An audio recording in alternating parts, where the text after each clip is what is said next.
হচ্ছে আপনার এক্সপ্রেস লাইনের বাস।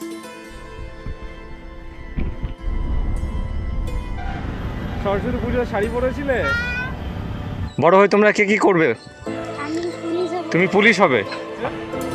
বিদ্রোহী কবি কাজী নজরুল ইসলামের 116তম জন্ম হচ্ছে প্রাচীন মসজিদ পুরুলিয়া। হব শান্ত, যাবে উৎপীড়নের ক্রন্দন, রোল আকাশে বাতাসে।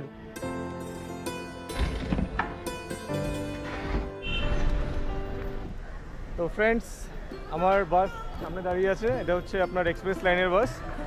আর 7টা 5 মিনিটে বাসটা ছেড়ে যাবে আপনার সরাসরি কলকাতা থেকে, কলকাতা এসপ্ল্যানেড থেকে আপনার আসানসোলের উদ্দেশ্যে। সময় লাগবে 5 ঘন্টার মতো। এটা হচ্ছে 9600 ভলভো এসি সুপার লাক্সারি বাস।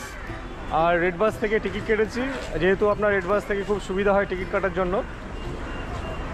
আজকে এই যাত্রাপথে এই বাসের কীরকম সার্ভিস, কী কী পাচ্ছি, কী আছে না আছে আপনাদের মধ্যে তুলে ধরবো।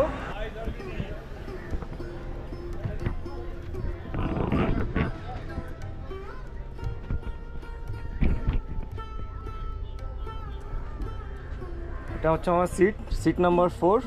যেহেতু উইন্ডো সাইড থেকে একটুখানি ভিডিওগ্রাফি করতে সুবিধা হবে এবং সামনে থেকে করা যাবে, তাই সামনের সিটটাই নিয়েছি। তো এই বাসের মধ্যে কী কী ফ্যাসিলিটিস আছে সেগুলো আপনাদের মধ্যে একটু তুলে ধরছি। একই হচ্ছে আপনার পরিষ্কার পরিচ্ছন্ন, নিট অ্যান্ড ক্লিন, খুব ভালো লাগলো এটা একটা ব্যাপার। সেটা হচ্ছে তারপরে আছে আপনার মাথার উপরেই দেয়া আছে আপনার এসি, আপনার কন্ট্রোল, আপনি লেফট রাইট আপনার পছন্দ মতো আপনি সেট করতে পারেন এবং স্টপও করতে পারেন, সে অবস্থা দেওয়া আছে। ওয়াচ দেওয়া আছে 6:58 হচ্ছে এখন ঘড়িতে সময়, 6:58। এবং লেগ স্পেস, সামনের সিটে লেগ স্পেস কিন্তু ভালো, এবং জলের বটল রাখার জন্য জায়গা দেওয়া আছে। এবং সিসিটিভি সার্ভেলেন্স ক্যামেরা কিন্তু বাসের মধ্যে লাগানো আছে। সো নিরাপত্তার ব্যাপারটা কিন্তু মাথায় রেখেছেন। বাসে ওঠা থেকে শুরু করে সামনে দেখছেন মাথার উপরে একটা সিসিটিভি ক্যামেরা, ড্রাইভার দেখার জন্য, ড্রাইভার কীভাবে কী চালাচ্ছেন না চালাচ্ছেন সেটা লক্ষ্য করার জন্য। এবং প্যাসেঞ্জার সেফটির জন্য ভেতরে ইনসাইড ক্যামেরা কিন্তু দেওয়া আছে, CCTV surveillance camera. So passenger যখন উঠছেন সেখান থেকে শুরু করে ড্রাইভার এবং প্যাসেঞ্জার সিট সবগুলো কিন্তু পুরো বাসটা কভার করছে। এবং ওপরে কিন্তু একটা এলসিডি টেলিভিশন দেওয়া আছে, যেটা হয়তো বা স্লাইড হয়ে নিচে নেমে যাবে। অনেক সময় অনেকে ভিডিওগ্রাফি দেখতে চায় সময় কাটানোর জন্য, সেই ব্যবস্থাটা রাখা হয়েছে। সঙ্গে কী দেবে? সঙ্গে দেবে একটা জলের বটল ফ্রি অফ কস্ট। আর যেহেতু এটা শর্ট জার্নি, তাই কোনো ধরনের ব্ল্যাঙ্কেট দেয় না, একটা টেম্পারেচার মেনটেন করা হয়। নির্ধারিত সময় 7:05 এক্স্যাক্টলি বাস কিন্তু এবার স্টার্ট করে দিয়েছেন। সামনে ড্রাইভার সাহেব বসে আছেন এবং ঘড়িতে এখন বাজে আপনার 7:03। তো 2 মিনিটের মধ্যে এক্স্যাক্ট টাইমে কিন্তু প্রপার টাইম মেনটেন করে কিন্তু বাস ছাড়া হচ্ছে। এটা খুব একটা ভালো জিনিস।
তো বন্ধুরা, এসে উপস্থিত হলাম এখন আপনার বর্ধমানের শক্তিগড়।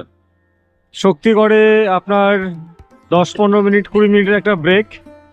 এখানে অনেক বাস দাঁড়িয়ে আছে, শ্যামলী, SBSTC, বাঁকুড়া। আর এটা হচ্ছে আমার বাস। এই বাসে করে আজকে আমি যাচ্ছি 9600 ভলভো এক্সপ্রেস লাইনের। খুব ভালো বাস, পরিষেবা খুব ভালো এবং খুব কমফোর্টেবল সিট। বাসের মধ্যে কি কি দিয়েছে সেটা আমি দেখিয়েছি আপনাদের।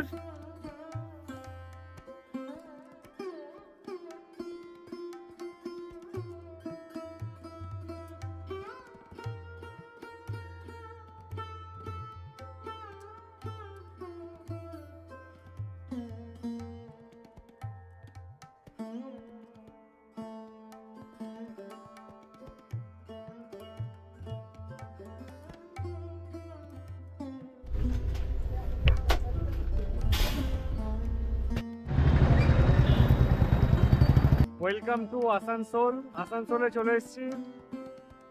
এটা হচ্ছে আসানসোল শহর। এখনই বাস থেকে নামলাম। এখন বাজে আপনার 12টা 20। বাসে উঠেছিলাম 7টা 5 এবং 12টা 20-তে নেমে গেলাম আসানসোলে। জার্নি তো খুব সুন্দর হয়েছে, খুব ভালো হয়েছে। এবার এখান থেকে কোথায় যাচ্ছি, মানে একদম আমাদের বিদ্রোহী কবি কাজী নজরুল ইসলামের গ্রামের বাড়ি চুরুলিয়া। আসানসোল শহরে নামার পর এখান থেকে কি করে যাবেন চুরুলিয়া। তো আসানসোল চুরুলিয়া মোড়, আশ্রম মোড় সামনে আছে। আমার সামনে হচ্ছে আশ্রম মোড়। এই আশ্রম মোড় থেকে কিন্তু প্রচুর বাস পাবেন এবং অটো টোটো সবকিছুই পাবেন। তো বাসে উঠে আমি আপনাদের দেখাচ্ছি কতক্ষণ সময় লাগে আর কিভাবে পৌঁছাবেন আর ভাড়া কত। আশ্রম মোড়ে এখান থেকে আপনারা বাস পাবেন। বাস এখান থেকে আসে, বাস যেমন দাঁড়িয়ে আছে দেখছেন, বাস আসে, বাসে করে যেতে পারবেন। এবং আপনারা যদি কেউ রিজার্ভ করে যেতে চান তো রিজার্ভ করেও কিন্তু এই অটো টোটো এখানে আছে, সেগুলো নিয়ে যায়। ক টাকা ভাড়া নাও? এখান থেকে চুরুলিয়া ভাড়া 35 টাকা। শেয়ার ভাড়া 35 টাকা বাসের ভাড়া। আর অটো বা টোটো 300 350 টাকা, তাই তো? আচ্ছা আচ্ছা আচ্ছা। এটা 40 কিলোমিটার বাস তো 35 কিলোমিটার। না না, অত নেই, 19 কিলোমিটার। কেন 19 কিলোমিটার? তো 18 কিলোমিটার। 18 kilometre, 18-19 kilometre. 12 কিলোমিটার মানে আর 7 কিলোমিটার চুরুলিয়া। হ্যাঁ, টোটাল 18-19 किलोमीटर नहीं आता है ना। हम लोग दोमानी तक जाते हैं। दोमानी तक बहुत लंबा टूर हो जाता है। अच्छा अच्छा अच्छा। फोटो है 20 जाना 20 आना 40। फिर भी आपका मान लीजिए मिनिमम अगर कोई आता है यहाँ पे आके रिजर्व करता है तो मिनिमम कितना में हो जाएगा? दोमानी 100 चल जाता है। 300 रुपये में? हाँ। अच्छा, चाहे 2 आदमी रहे 3 आदमी रहे कोई मतलब नहीं है? मतलब नहीं है। अच्छा, आपका नाम और मोबाइल नंबर बोल दीजिए। मेरा नाम है कुंदन राम। कुंदन राम। हाँ। और आपका मोबाइल नंबर बोलिए। देखने पड़ेगा, देख के बताइए। इससे पूछिए। दादा अपना नंबरটা বলুন। नंबर 9832 হ্যাঁ 95984। আচ্ছা, আপনার নাম? शिबू दत्त। শিবু দত্ত। আচ্ছা শিবু দা, নাম্বারটা আরেকবার বলে দিন কারণ আওয়াজ আসছে। 9832 হ্যাঁ 9598। আচ্ছা আচ্ছা, শিবুদার চেহারাটা করে দেখিয়ে দিই। कौन को? আপনারা যদি কখনো আসেন এখানে, যদি রিজার্ভ করে যেতে চান চুরুলিয়া কাজী নজরুল ইসলামের বাড়িতে, এখান থেকে কিন্তু সরাসরি নিয়ে যাবে। গাড়ি রিজার্ভ করার জন্য লাগবে 300 টাকা। Very good. সরস্বতী পুজোর শাড়ি পরেছিলে?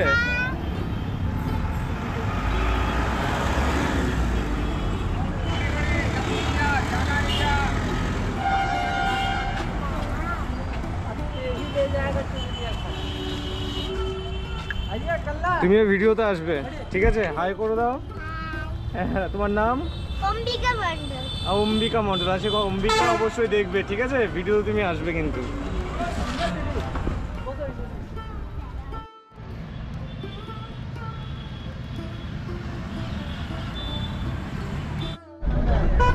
তো বন্ধুরা উঠে পড়েছি আপনার চুরুলিয়া যাওয়ার জন্য আসানসোলের আশ্রম মোড় থেকে বাসে।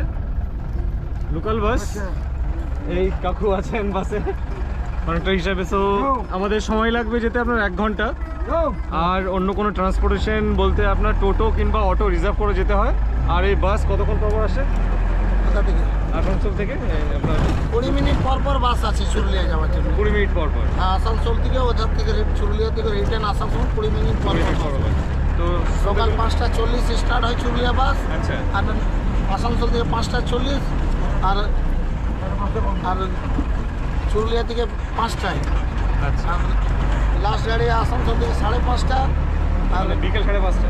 আসানসোল থেকে 5:30টা। আচ্ছা। চুরুলিয়ার থেকে নদীঘাট থেকে 5:15। 5টা পরে। তো বন্ধুরা দাদা থেকে আপনি শুনতে পেয়ে গেলেন পুরো ডিটেলস। কখনো যদি আপনারা আসেন তো আপনারা কিন্তু আশ্রম মোড় থেকে বাস পেয়ে যাবেন এবং bus bus stand, city bus stand. City bus stand থেকেও কিন্তু বাস পাবেন। তো সিটি বাস স্ট্যান্ড থেকে যদি আপনারা আসেন তাহলে সিটে বসে আরাম করে আসতে পারবেন, আর এই মাঝখান থেকে উঠলে কিন্তু সিট পাওয়ার চান্স খুব কম।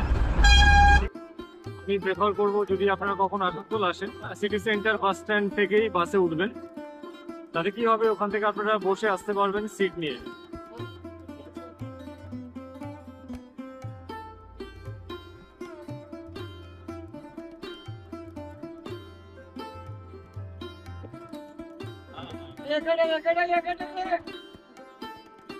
আবার একবার স্বাগতম।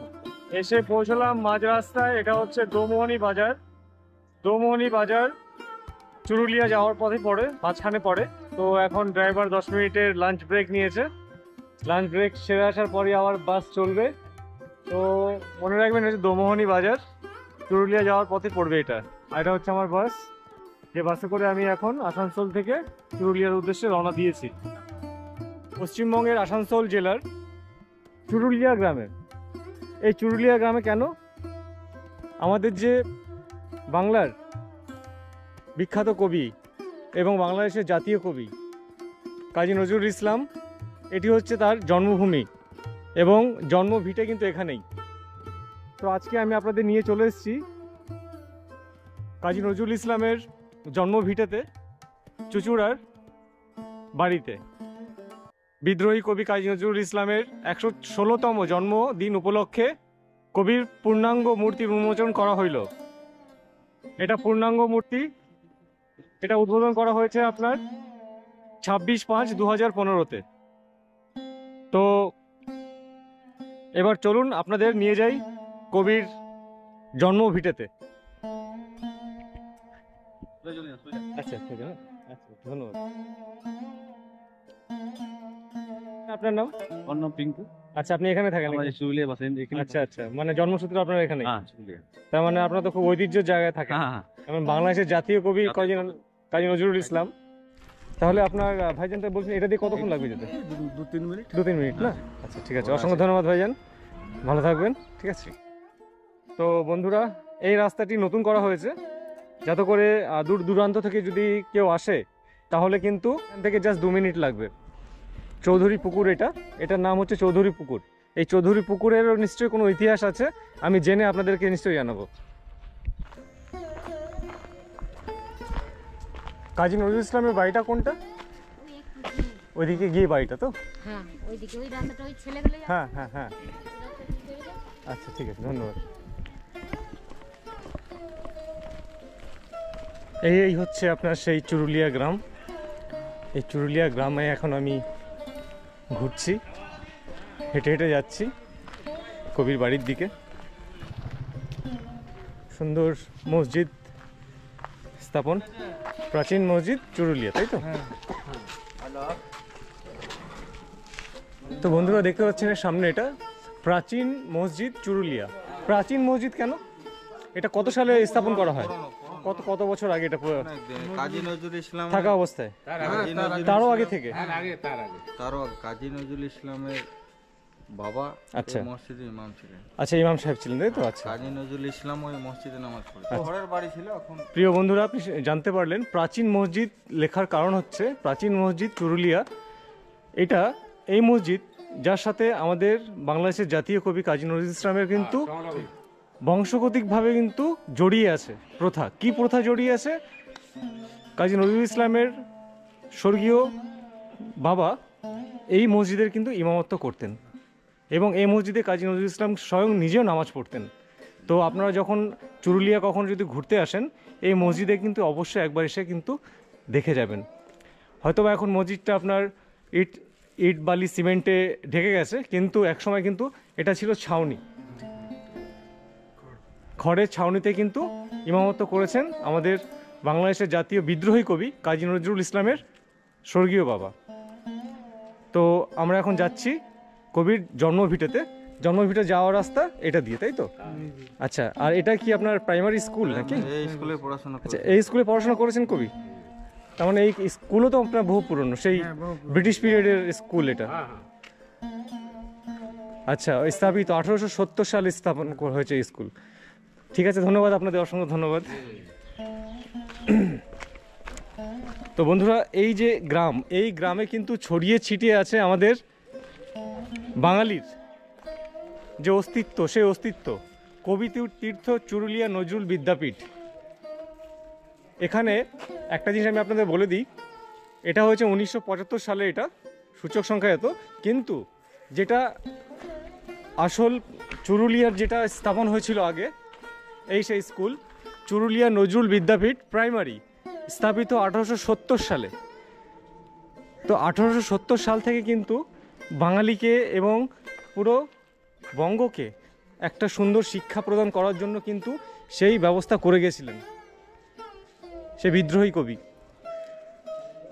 তো আপনারা যদি কখনো আসেন, মসজিদের পাশাপাশি এই স্কুলটিতে একবার আসবেন, এবং আজ থেকে 190 বছর পেছনে তিনি যে চিন্তাভাবনা করে গেছিলেন, সেই চিন্তাভাবনাগুলোকে ফুটিয়ে গিয়েছিলেন। প্রত্যেকটা জিনিস লেখা আছে। গাহি সাম্যর গান, যেখানে আসি এক হয়ে গেছে সব বাধা ব্যবধান, যেখানে মিশেছে হিন্দু, বৌদ্ধ, মুসলিম, খ্রিস্টান।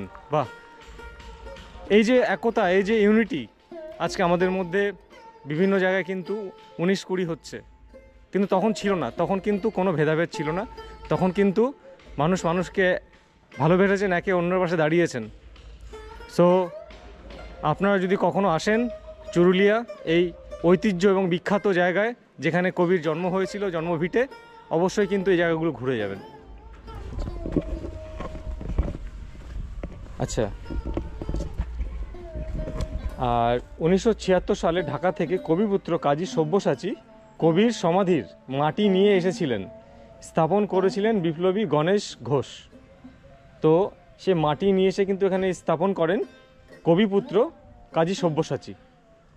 তারপর থেকে কিন্তু এই সমাধি এখানে স্থাপন করা হয়। আর এর পাশেই আছে কিন্তু প্রমীলা নজরুল ইসলামের সমাধি। এটাও কি একইভাবে মাটি নিয়ে এসে আপনার? আচ্ছা আচ্ছা, এখানে একদম পুরো পাকাপাকিভাবে। এখানে মৃত্যুর পর আমাদের ইসলামিক নিয়ম অনুযায়ী এখানে কবরস্থ করা হয়, এবং তারপর থেকে কিন্তু উনি এখানে শায়িত আছেন। জন্ম 27শে বৈশাখ 1314 সাল, মৃত্যু 15ই আষাঢ় 1369 সাল, ইংরেজিতে হচ্ছে 30শে জুন 1962 সালে মারা যান। তো বন্ধুরা, চুরুলিয়ার এই গ্রামে ঢোকার পর কিন্তু আপনার মধ্যে একটা অন্য একটা শিহরণ জাগবেই। আপনি যদি বাঙালি হয়ে থাকেন, প্রকৃত বাঙালি হয়ে থাকেন, আর আপনি বাংলাকে ভালোবেসে থাকেন, তাহলে কিন্তু এই গ্রামের দেয়ালে দেয়ালে আপনি দেখতে পাচ্ছেন মহা বিদ্রোহী রণক্লান্ত আমি সেই দিন হব শান্ত, যাবে উৎপীড়নের ক্রন্দন রোল আকাশে বাতাসে ধ্বনিবে না অত্যাচারীর খড়গ, কৃপাণ ভীম রণ ভূমের অনিবে না, বিদ্রোহী রণ ক্লান্ত আমি সেই দিন হব শান্ত। তো এই যে বিদ্রোহী কবি, বিদ্রোহী কবিকে কেন বিদ্রোহী বলা হয়েছিল? নিজের মনের ভাবগুলোকে উনি সেভাবেই প্রকাশ করেছিলেন। বলবীর বল উন্নত মমশির, শির নেহারি আমারই নত শির ওই শিখর হিমাদ্রির। তো আজকে এখানে আসার একটাই উদ্দেশ্য, সামনে আসছে 21শে ফেব্রুয়ারি ভাষা দিবস। আমরা সকলে কিন্তু ভাষা দিবস খুব ধুমধাম করে আয়োজন করি, এবং বিভিন্ন জায়গায় সেটিকে কিন্তু আমরা পালিত করি। কিন্তু আমরা যে বাঙালি, আমাদের যে আজকে বাঙালি পরিচয় আমরা পেয়েছি পুরো বিশ্বের মধ্যে, সেই বাঙালি স্রষ্টা যারা, তাদেরকে কিন্তু সম্মান করতে ভুলে যাই। অনেকে আসেন এবং তারা সম্মান প্রদর্শন করেন, কিন্তু আমি আমার ইউটিউব ফ্যামিলি থেকে সবাইকে রিকোয়েস্ট করব, যদি আপনারা বাঙালি হয়ে থাকেন, আপনারা অন্তত একবার, জীবনে একবার অন্তত এই চুরুলিয়ার গ্রামের আমাদের মহান কবি এবং বাংলাদেশের জাতীয় কবি এবং উভয় বাংলার সন্তান কাজী নজরুল ইসলামের এই গ্রাম আপনারা অবশ্যই একবার আসবেন, এসে দেখে যাবেন।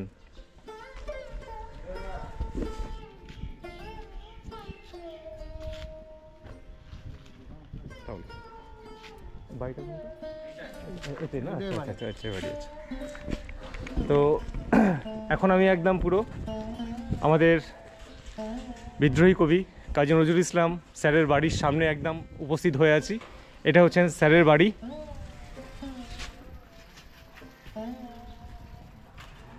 বাড়িটা কি এভাবে যেরকম ছিল অ্যাজ ইট ইজ ওইরকমই আছে, নাকি পরিবর্তন হয়েছে? এটা আগে মাটির বাড়ি, আগে মাটির বাড়ি ছিল। আচ্ছা ওইদিকে একটা আচ্ছা আচ্ছা ওটা ক্যাচ আচ্ছা। তো এটা পরে নির্মিত হয় তাই তো? এটা আচ্ছা 1999 সালে নির্মিত হয় এটা। আচ্ছা এই বাড়িটা দেখুন, আচ্ছা আচ্ছা আচ্ছা।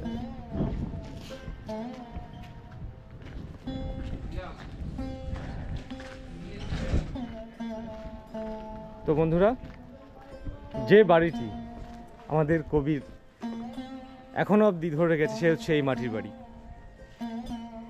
এই বাড়ি এখনো কিন্তু এভাবেই রাখা আছে, এই উপরে খড়ের চালা আর এই মোটা দেয়াল।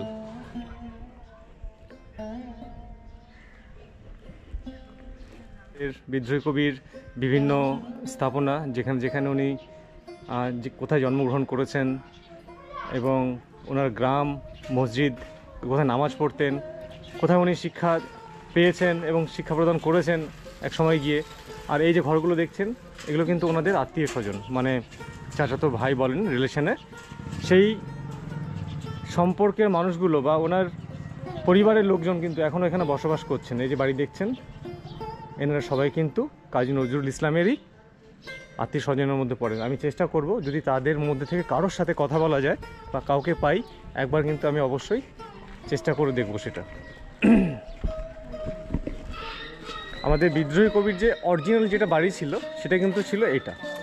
সো এই বাড়িতে কিন্তু কবি জন্মগ্রহণ করেন এবং তারপর আপনার 1972 সালে বাংলাদেশের নাগরিকত্ব নিয়ে বাংলাদেশে পাকাপাকিভাবে বসবাস শুরু করেন। চলুন আপনাদের একটু ভেতর থেকে ঘুরিয়ে নিয়ে আসি। আমাদের কবির কিছু ফেলে যাওয়া নিদর্শন, আমি সেগুলো আপনাদের দেখানোর চেষ্টা করছি।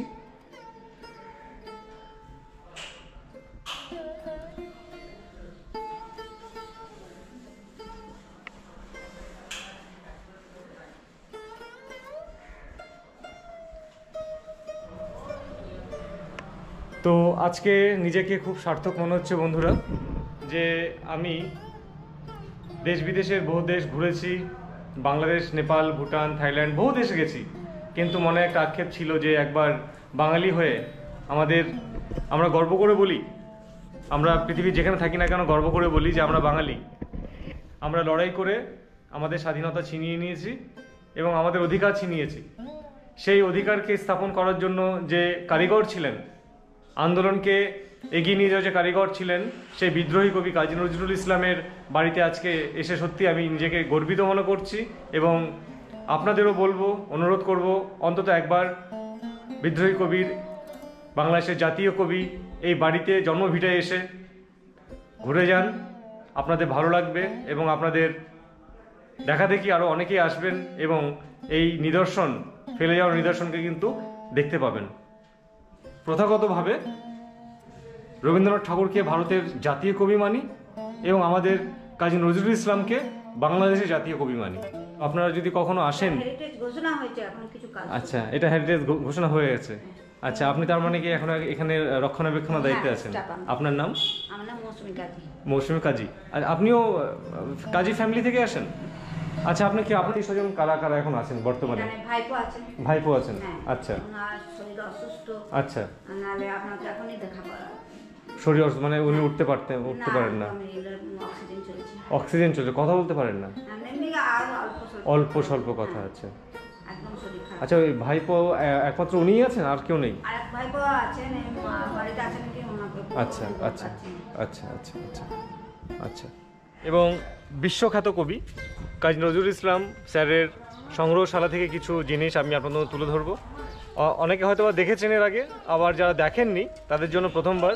অবশ্যই আপনারা কিন্তু কমেন্ট করে জানাবেন কি জানতে চাইছেন, বা যদি কখনো আসতে চান কিভাবে আসবেন সেই ডাইরেকশন আমি কিন্তু সম্পূর্ণ আপনাদের দিয়ে দেবো। সেখান থেকে কিন্তু কোনো সংকোচ বোধ করবেন না, কেউ আমাকে সরাসরি জিজ্ঞেস করবেন। তো চলুন দেরি না করে এবার সংগ্রহশালার দিকে যাই।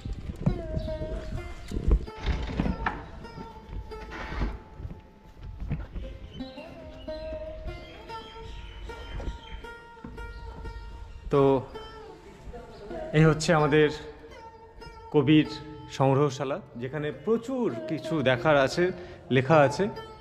আপনারা হয়তোবা দেখে কিছুক্ষণের মধ্যে শেষ করতে পারবেন না, সময় লাগবে। আর যেগুলো আমাদের জানা খুব প্রয়োজন, ওপরে কিন্তু পরিবারের হিস্ট্রি দেওয়া আছে, প্রথমে আছেন আমাদের কবি কাজী নজরুল ইসলাম, তারপরে আছেন ওনার সহধর্মিণী স্ত্রী প্রমীলা নজরুল ইসলাম। এটা আমাদের কবির শেষবেলার ছবি। কবির দ্বিতীয় পুত্র বুলবুল, কাজী নজরুল ও ভাতুপুত্র কাজী রেজাউল করিম চুরুলিয়া। তো এখানে কিন্তু পুরো পরিবারের হিস্ট্রি দেয়া আছে। এটা হচ্ছে আমাদের কবির হাবিলদারের বেশে কাজী নজরুল ইসলাম। যখন ব্রিটিশ শাসনকালে আমাদের কবি ব্রিটিশ রেজিমেন্ট আন্ডারে হাবিলদারের পোস্টে কাজ করতেন, চাকরি করতেন মিলিটারিতে, আর্মিতে, তখনকার দৃশ্য হচ্ছে এটা।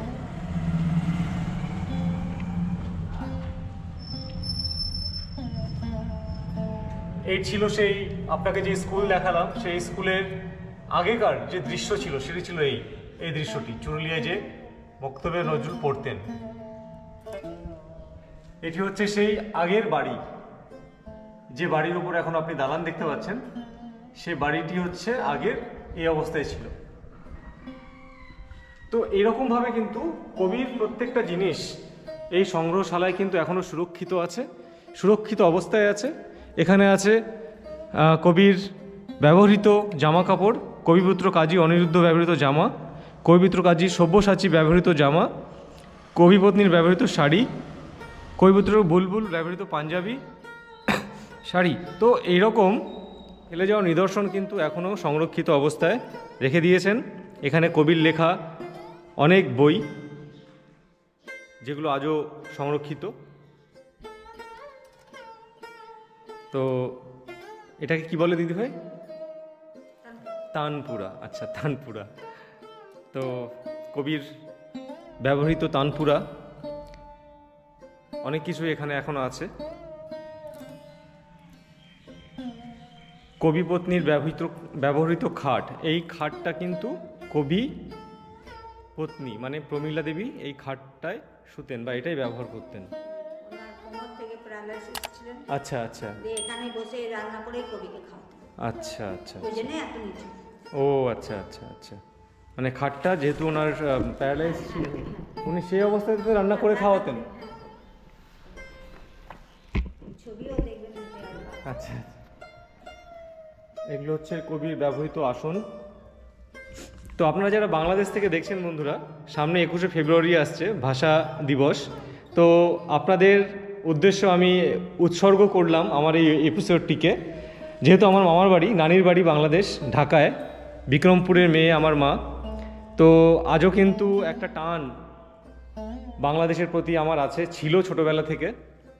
আমার শৈশবের কিছু দিন, কিছু বছর বাংলাদেশে কেটেছে, কাটিয়েছি। সে দিনগুলো আমি হয়তো আর ফিরিয়ে আনতে পারবো না, তবে আমি এই স্মৃতিচারণ করে আমার শৈশবে যাওয়ার চেষ্টা করি। আমার খুব ভালো লাগে।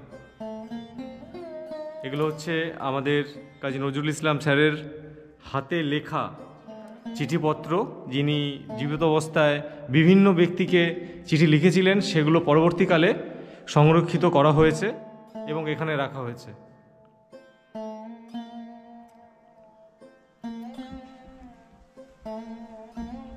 দিদিভাই এই খাটটি কার? আচ্ছা, আমাদের কবির ব্যবহৃত খাট। এই খাটে কিন্তু আমাদের কবি ঘুমোতেন, এই চেয়ারগুলোতে বসতেন। এবং এটা হচ্ছে গ্রামাফোন, সে পুরনো দিনের গ্রামাফোন, কবির ব্যবহৃত গ্রামাফোন, ছোট। সো এটা এটা আজ থেকে 200 বছর আগের কলের যন্ত্র, যাকে আপনারা বলতে পারেন গ্রামাফোনকে বাংলায়। তো এরকম প্রচুর নিদর্শন কিন্তু কবি ছেড়ে গেছেন। কবির ব্যবহৃত গ্রামাফোন বড়, এটি হচ্ছে বড়, ওটা ছিল ছোট, আর এটা হচ্ছে বড়। এটা হচ্ছে বড় গ্রামাফোন, মাঝখানে এরকম প্লেট দিয়ে তারপরে কলের গান, যাকে আমরা বলি কলের গান, একটা চোঙা মতো লাগানো হতো এবং সেখান থেকে কিন্তু শব্দ আসতো। হ্যাঁ, আর এই যে হ্যান্ডেল দেখছেন, এই হ্যান্ডেল ধরে কিন্তু এটাকে আগে ঘোরাতে হতো, ঘুরিয়ে তারপরে এই ডিস্ক টাইপের এটা দিলে তখন কিন্তু গানটা বাজতো।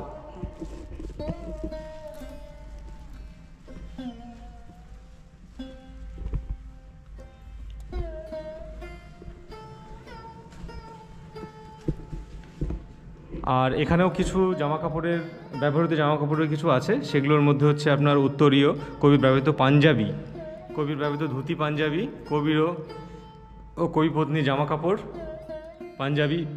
তো দেখুন এগুলো কিন্তু এখনও সংরক্ষিত রেখে দিয়েছে, স্মৃতিগুলোকে ধরে রেখেছে এখনও।